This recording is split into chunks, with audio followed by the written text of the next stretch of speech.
Hello dear student, आज के इस क्लास में हम लोग काफी डिटेल से स्टडी करेंगे classification of element and periodicity in properties. Element का क्लासिफिकेशन देखेंगे और उसकी प्रॉपर्टीज का पीरियोडिसिटी हम लोग देखेंगे। तो एनसीईआरटी का एक बहुत ही ज्यादा इंपॉर्टेंट चैप्टर है। इस पार्टिकुलर चैप्टर के माध्यम से हम लोग कौन कौन सब टॉपिक को स्टडी करेंगे। पहला पढ़ेंगे जेनेसिस ऑफ पीरियोडिक क्लासिफिकेशन का जेनेसिस देखेंगे। दूसरा पढ़ेंगे modern periodic law and table, modern periodic law और टेबल स्टडी करेंगे। तीसरा हम लोग स्टडी करेंगे, तीसरा पॉइंट जो है nomenclature of element having more than 100। वे सभी एलिमेंट का नोमेनक्लेचर स्टडी करेंगे जिसका एटॉमिक नंबर 100 से ज़्यादा होगा, और 100 से कम तो याद ही करना पड़ेगा। इसका रूल हम लोग पढ़ेंगे 100 से ज़्यादा वाले एलिमेंट के नोमेनक्लेचर का। अगला मोस्ट इंपॉर्टेंट टॉपिक है इलेक्ट्रॉनिक कन्फिगुरेशन। इसके बिना तो केमिस्ट्री की कल्पना ही नहीं की जा सकती है, इतना इंपॉर्टेंट टॉपिक है। पांचवा टॉपिक पढ़ेंगे इंपॉर्टेंट टर्मिनोलॉजी पढ़ेंगे। छठा टॉपिक पढ़ेंगे periodic trend in chemical properties. ये मोस्ट इंपॉर्टेंट है। पीरियोडिक ट्रेंड जैसे top to bottom and left to right जाएंगे तो किस तरह से इसकी केमिकल प्रॉपर्टीज वेरिएशन होगा, उसके बारे में हम लोग स्टडी करेंगे। सातवां सब टॉपिक दिया गया है ट्रेंड इन फिजिकल प्रॉपर्टीज। ये मोस्ट इंपॉर्टेंट है और यहाँ से नीट में निश्चित रूप से सवाल पूछा ही जाता है। तो ये सारा टॉपिक 1 बाय 1 करके हम लोग स्टडी करेंगे। एनसीईआरटी निकाल लीजिए और जैसे जैसे मैं मार्किंग करवाते जाऊँ बस वैसे वैसे मार्किंग करते जाइएगा और लिखते जाइएगा। तो 100% नीट में ये सब लेक्चर से बाहर एक भी क्वेश्चन नहीं पूछा जाएगा, जिसका प्रूफ मैं नीट एग्जाम के बाद दूंगा। चलिए तो टॉपिक को स्टार्ट करते हैं। टॉपिक का नाम है जेनेसिस ऑफ पीरियोडिक क्लासिफिकेशन। बहुत इंपॉर्टेंट है, पीरियोडिक क्लासिफिकेशन का किस तरह से जेनेसिस होता है उसी के बारे में हम लोग स्टडी करने वाले हैं। 1 बाय 1 एक एक लाइन देखते हैं। Classification of element into group and development of periodic law and properties table are consequence of systematic knowledge gained by number of scientists। बहुत इंपॉर्टेंट है। देखिए क्लासिफिकेशन, एलिमेंट का क्लासिफिकेशन किस में करेंगे, ग्रुप में एंड पीरियड में करेंगे, और जिसके फलस्वरूप किसका डेवलपमेंट करेंगे, पीरियोडिक टेबल एंड पीरियोडिसिटी को हम लोग क्या करेंगे, पीरियोडिक टेबल का डेवलपमेंट करेंगे। यह एक क्या है, कंसिक्वेंस, सिस्टमेटिक नॉलेज गेन करने के बाद नंबर ऑफ साइंटिस्ट, अलग अलग साइंटिस्ट ऑब्जर्व किया एंड एक्सपेरिमेंट किया और उसके आधार पर पीरियोडिक टेबल दिया। समय दर समय अलग अलग साइंटिस्ट अलग अलग समय में अलग अलग देश में अलग अलग लाइब्रेरी में अलग अलग एक्सपेरिमेंटल हॉल में एक्सपेरिमेंट किए और सिस्टमेटिक ढंग से उन्होंने क्या किया, एलिमेंट को अपने अपने समय में अपने अपने ज्ञान के आधार पे पीरियोडिक लॉ विकसित किया। एक साइंटिस्ट जिसमें दिया गया है द जर्मन केमिस्ट, जर्मनी के केमिस्ट थे जिनका नाम है John Dobereiner. In 1800 early 1800 was first to consider the idea to trends among properties of element। जितने भी उस समय के, इनके समय में जो एलिमेंट ज्ञान था, उन्होंने 1800 ईस्वी में जर्मनी के एक केमिस्ट थे जॉन डोबेराइनर चाचा, अपने समय तक ज्ञात जितने भी एलिमेंट था उसके लिए उन्होंने एक ट्राइट दिया। कौन सा आइडिया दिया, एक आइडिया जिसको हम लोग ट्रेंड बोलेंगे। उस समय के एलिमेंट को उन्होंने क्लासिफाइड किया। By 1829 he noticed a similarity among physical and chemical properties of several group of 3 element। देखिए उन्होंने क्या किया, 1829 ईस्वी में नोटिस किया कि कुछ ऐसा एलिमेंट है जिसका फिजिकल प्रॉपर्टीज और केमिकल प्रॉपर्टीज में कुछ सिमिलरिटी पाई गई, और कुछ एलिमेंट का ग्रुप को एक साथ किया और उन्होंने ट्राइड्स दिया, जिसको लॉ ऑफ ट्राइड भी बोलेंगे। और ट्राइड देने वाले साइंटिस्ट का नाम क्या है, तो जॉन डोबेराइनर। कितना ईस्वी में दिया, तो बोलेंगे 1829 ईस्वी में। ये कहाँ के साइंटिस्ट थे, तो जर्मन के केमिस्ट थे। ठीक है, उम्मीद करते हैं यहाँ तक का लाइन समझ में आ गया होगा। इन ईच केस, प्रत्येक केस में ही नोटिस डाइस, प्रत्येक केस में उन्होंने नोटिस किया। क्या नोटिस किया उसको हम लोग एनसीईआरटी के लाइन को आगे पढ़ेंगे। देखिए middle element of each of tried है, had an atomic weight about half way between atomic weight of other element। देखिए मिडिल एलिमेंट का जो एटॉमिक वेट होता है ना, वो अदर दो एलिमेंट फर्स्ट एंड लास्ट के एलिमेंट के एटॉमिक वेट के औसत के बराबर होता है। इसी बात को halfway between two atomic weight of two other element. तो इस बात को हम लोग टेबल जो दिया गया है 3.1 में देख लेते हैं। चलिए टेबल देखते हैं। वो जो स्टेटमेंट है इसको इस टेबल डोमिनाइनर के ट्राइड का ये टेबल दिया गया है, जिससे आप समझ ले जाएंगे। देखिए ये पहला टेबल है, ये दूसरा टेबल है और ये तीसरा टेबल का एलिमेंट है। ठीक है, पहले टेबल में लिथियम, सोडियम और पोटासियम को इन्होंने लिया। इन्होंने क्या बताया, देखिए ये पहला, दूसरा और तीसरा एलिमेंट है। ठीक है, तो पहला और तीसरा एलिमेंट के एटॉमिक वेट को जोड़ देंगे और 2 से डिवाइड कर देंगे तो उसका औसत निकल जाएगी। तो किसके एटॉमिक वेट के बराबर आ जाएगा, तो बीच वाला मिडिल में कौन है, सोडियम, तो उसके एटॉमिक वेट के बराबर आ जाएगी। यहाँ पर देखिए लिथियम और सोडियम, पोटासियम, इसके एटॉमिक वेट को आपस में जोड़ दिया। लिथियम का कितना होता है दोस्त, तो 7 एटॉमिक वेट और पोटासियम का कितना, तो 39। इस दोनों को जोड़ देंगे तो 46 आ जाएगा। उसको 2 से भाग देंगे तो 46 को 2 से भाग देंगे तो 23 आएगी। तो मतलब बीच वाले एटॉमिक वेट के बराबर आ जाएगी। यहाँ पे क्लोरीन, ब्रोमीन एंड आयोडीन दिया गया है। तो क्लोरीन और ब्रोमीन के atomic wait, chlorine, bromine and iodine है दिया। इसमें पहला है क्लोरीन और लास्ट क्या है, आयोडीन है। इसके एटॉमिक वेट को जोड़ देंगे और 2 से जब डिवाइड करेंगे तो ब्रोमीन 80 के एटॉमिक वेट के बराबर आ जाएगा। ठीक उसी प्रकार CaSr और Ba, इसमें Ca और Ba के एटॉमिक वेट को आप, Ca का एटॉमिक वेट कितना है, तो 40 और Ba के एटॉमिक वेट कितना है, 137 है। ये दोनों को जोड़ करके जब 2 से डिवाइड करेंगे तो 88 आ जाएगा, 88 आएगा, जो Sr के एटॉमिक वेट के बराबर आएगा। तो सिंपल समझिए, फर्स्ट और लास्ट के एटॉमिक वेट को आपस में जोड़ देंगे तो और 2 से डिवाइड करेंगे तो मिडिल वाले एलिमेंट के एटॉमिक वेट के बराबर आ जाएगा। और यही लॉ क्या है, तो लॉ ऑफ ट्राइड, या जिसको डोबेराइनर का ट्राइड भी कह सकते हैं। ये टेबल याद रखिएगा, सवाल यहाँ से पूछा जा सकता है। अब इस स्टेटमेंट को एक बार फिर से समझिए। In each case he notice, प्रत्येक केस में उन्होंने नोटिस किया, that the middle element of each of tried, middle element, जैसे उसमें सोडियम Sr और Ba दिया, उन्हें Br दिया गया, ब्रोमीन दिया गया था। ठीक है, तो मिडिल एलिमेंट है प्रत्येक ट्राइड के, has an atomic weight about half मतलब दोनों को जोड़ करके 2 से डिवाइड कर देंगे, between the atomic weight of other 2 element. Other 2 का मतलब first and last. Atomic weight of other 2 element, other 2 का मतलब क्या, फर्स्ट एंड लास्ट के एटॉमिक वेट के हाफ के बराबर होता है मिडिल वाले एलिमेंट का एटॉमिक वेट, जो टेबल में दिया गया है। अगला लाइन देखिए, उम्मीद करती है पूरा स्टेटमेंट समझ में आ गया।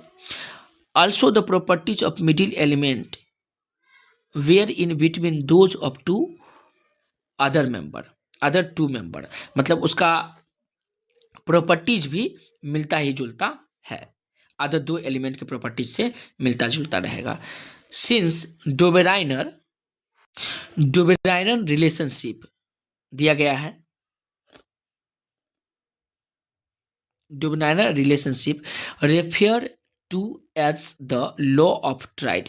जिस डोबेराइनर के इस रिलेशनशिप को किससे रेफर किया गया, तो लॉ ऑफ ट्राइड से रेफर किया गया। Seem to work only for few element, लेकिन ये वर्क किया केवल कुछ ही एलिमेंट जो उस समय तक खोज किया गया था, लेकिन लेटर बाद में जो अगला एलिमेंट खोज किया गया जो तो उस लॉ को पालन नहीं करती थी। It was dismissed as coincidence. The next reported attempt to classify element was made by a French geologist. Next जो क्लासिफिकेशन का अटेम्प्ट किया फ्रेंच के जियोलॉजिस्ट थे, जिनका नाम है AEB चानकोर्टिस्ट। ये बहुत इंपॉर्टेंट है, AEB चानकोर्टिस्ट इन 1862 ईस्वी में फ्रेंच के साइंटिस्ट थे जो एलिमेंट का क्लासिफाई करने का प्रयास किया। उनका स्टेटमेंट क्या हुआ देखिएगा, he arrange the then known element, उसके समय तक जो एलिमेंट ज्ञात था उसको किस तरह से अरेंज किया, in order of increasing atomic weight.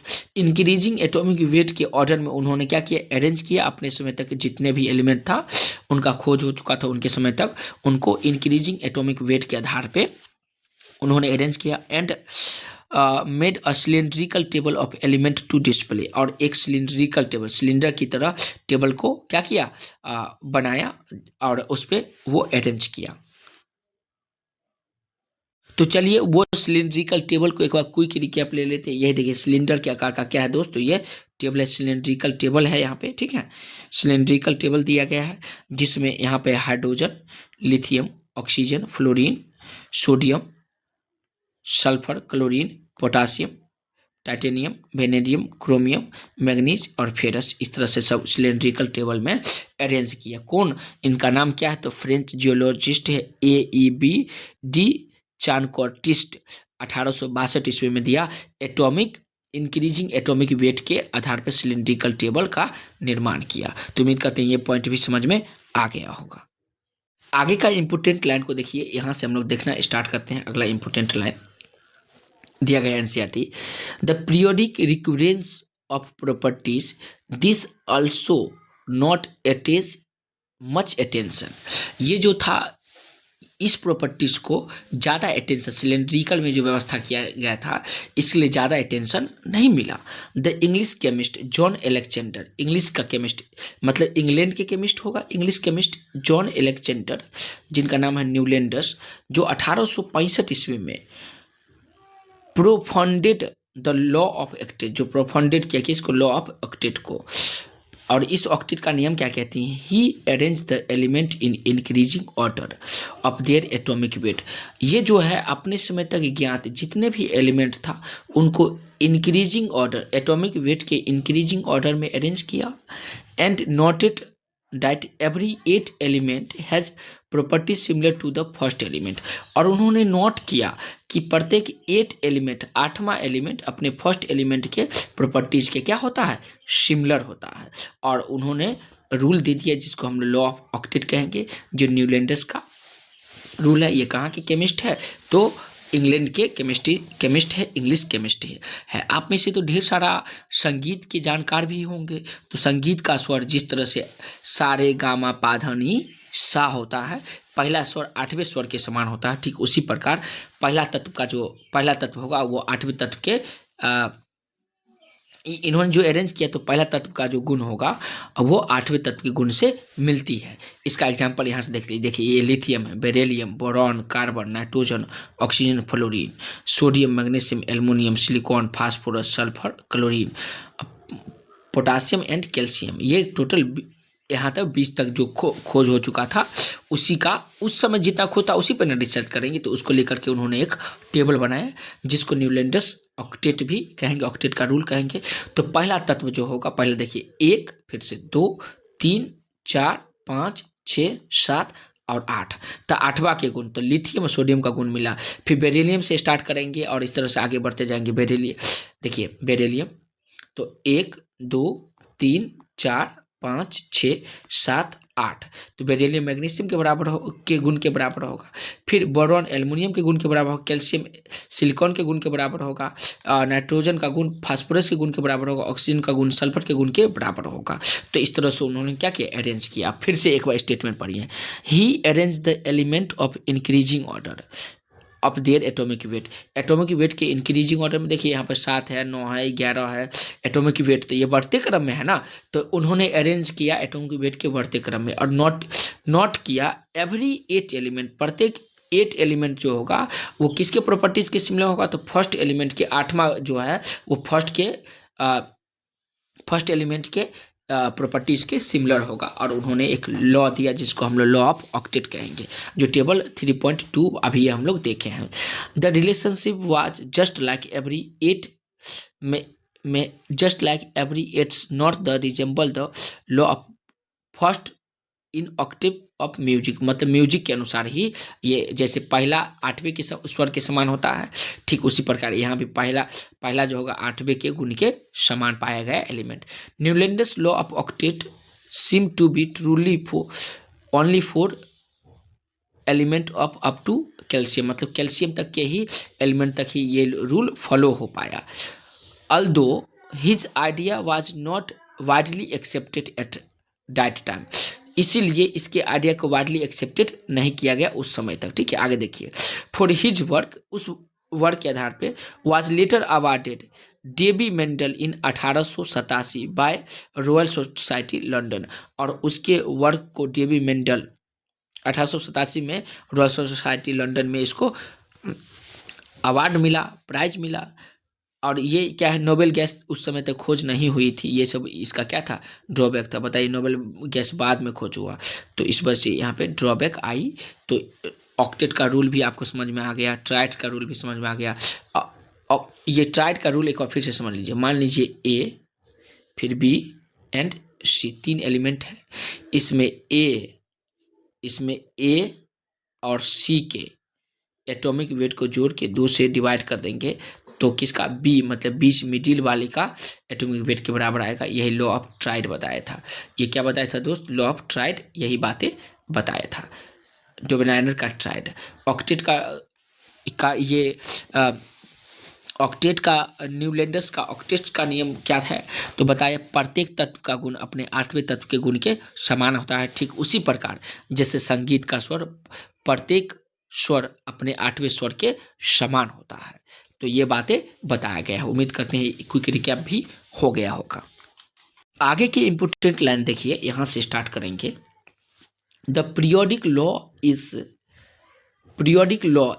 We know it today on it development to Russian chemist Dmitri Mendeleev. अभी के समय में जो हम लोग पीरियोडिक लॉ देखते हैं वो डेवलप किया गया था रशियन केमिस्ट जिसका नाम है डेमेट्री मेंडलीव, और 1834 से 1907 दिया गया है। एंड जर्मन केमिस्ट, और जर्मनी के केमिस्ट, रशिया और जर्मनी के केमिस्ट मिलकर के, जर्मनी के केमिस्ट लॉथर मेयर जो 1830 से 1895 इसका कार्यकाल सारा चीज दिया गया है। वर्किंग इंडिपेंडेंटली, ये वर्क किया इंडिपेंडेंटली मतलब एक दूसरे स्वतंत्र होकर के। बोथ द केमिस्ट इन 1869, दोनों केमिस्ट 1869 ईस्वी में propose diet on arranging element in the increasing order of their atomic weight. Atomic weight के आधार पे उन्होंने इंक्रीजिंग ऑर्डर में एटम को, उस समय के एलिमेंट था उसको अरेंज किया। ठीक है। Similarities appear in physical and chemical properties at regular interval, और रेगुलर इंटरवल में उसके फिजिकल और केमिकल प्रॉपर्टीज में सिमिलरिटी भी पाया गया। Lothar Meyer plotted the physical properties, Lothar Meyer physical properties को प्लॉटेड किया गया, और वो फिजिकल प्रॉपर्टीज में कौन कौन आएगा उसको देख लेते हैं। Such as atomic volume, melting point and boiling point. बहुत ज़्यादा इंपॉर्टेंट है। देखिए, एटॉमिक वेट को लिया, उसके बाद एटॉमिक वॉल्यूम को लिया, एटॉमिक वॉल्यूम, फिर मेल्टिंग पॉइंट को लिया एंड बॉइलिंग पॉइंट को लिया। कौन, तो लोथर मेयर, कुछ फिजिकल प्रॉपर्टी जो ली। तो सवाल पूछा जा सकता है कि लोथर मेयर कौन सा प्रॉपर्टीज लिया, फिजिकल प्रॉपर्टीज या केमिकल, तो क्या बताएंगे, मैं आपसे ही पूछ रहा हूँ। बिल्कुल सही, फिजिकल प्रॉपर्टीज। केमिकल प्रॉपर्टी पूछा जाएगा तो नहीं बता पाएंगे। आप सोच करके देखिए, एनसीईआरटी में कितना लाइन है, और सभी 4 गो है, 2 गो 11th का बुक और 2 गो है 12th का बुक, है कि नहीं। तो दोनों बुक में कितना लाइन होगा, और किसी भी लाइन से तो सवाल बना जा सकता है ना। तो जिस समय नीट का एग्जाम देंगे तो सभी सब्जेक्ट एक ही साथ आएगा। बार बार मैं इसीलिए बता रहा हूँ क्योंकि ध्यानपूर्वक समझिए। एक साथ जब आएगा तो आप कन्फ्यूजुआ जाएंगे, कन्फ्यूजुआ जाएंगे मतलब मिस्टेक हो सकता है, इसलिए लिख करके इसको याद कीजिएगा। Melting point, boiling point, atomic weight, ये सब फिजिकल प्रॉपर्टीज में लिया। एंगेस्ट एटॉमिक वेट के एंगेस्ट में मतलब एक टेबल पे एटॉमिक वेट लिया और दूसरे एटॉमिक वेट लिया एक। देखिए, मान लीजिए एक्स एक्सेस और वाई एक्सेस, ये एक्स एक्सेस होगा, ये वाई एक्सेस। तो एक एक्सेस पे अगर एक्स एक्सेस पे एटॉमिक वेट लिया तो दूसरे एक्सेस पे लेंगे फिजिकल प्रॉपर्टीज में कौन लेंगे, तो एटॉमिक वॉल्यूम लेंगे, मेल्टिंग पॉइंट लेंगे, बॉइलिंग पॉइंट लेंगे में। And obtain periodically repeated pattern, और उन्होंने पाया पीरियोडिकली रिपीटेड पैटर्न को पाया। चलिए उससे हम लोग इसके टेबल को, उस ग्राफ को भी देख लेते हैं। ये देखिए, लोथर मेयर कर्व जो है यही है, ये एक्स एक्सेस मान लेते हैं, ये एक्स एक्सेस है और ये है वाई एक्सेस। ठीक है, तो एक्स एक्सेस पे उन्होंने एटॉमिक वेट को लिया और वाई एक्सेस पे फिजिकल प्रॉपर्टीज में कौन कौन, तो एटॉमिक वॉल्यूम लिया, फिर मेल्टिंग पॉइंट लिया और बॉइलिंग पॉइंट लिया, और इस तरह से इन्होंने एक कर्व प्राप्त किया। इस तरह से देखें, टॉप टू बॉटम, ये बॉटम में फिर टॉप में फिर बॉटम में इंक्रीजिंग, एक इस प्रकार के रो उनको एक पीरियोडिक रो प्राप्त हुआ। ये एक इस प्रकार का ग्राफ प्राप्त हुआ। मेटेलॉइड एंड ट्रांजिशन एलिमेंट, इसमें मेटेलॉइड एंड ट्रांजिशन एलिमेंट को लिया, मेटेलॉइड भी लिया और ट्रांजिशन एलिमेंट को लिया, और एटॉमिक वेट एक्स एक्सेस पे और वाई एक्सेस पे फिजिकल प्रॉपर्टीज में कौन कौन, तो atomic volume, melting point and boiling point लेकर के इस प्रकार का ग्राफ बनाया।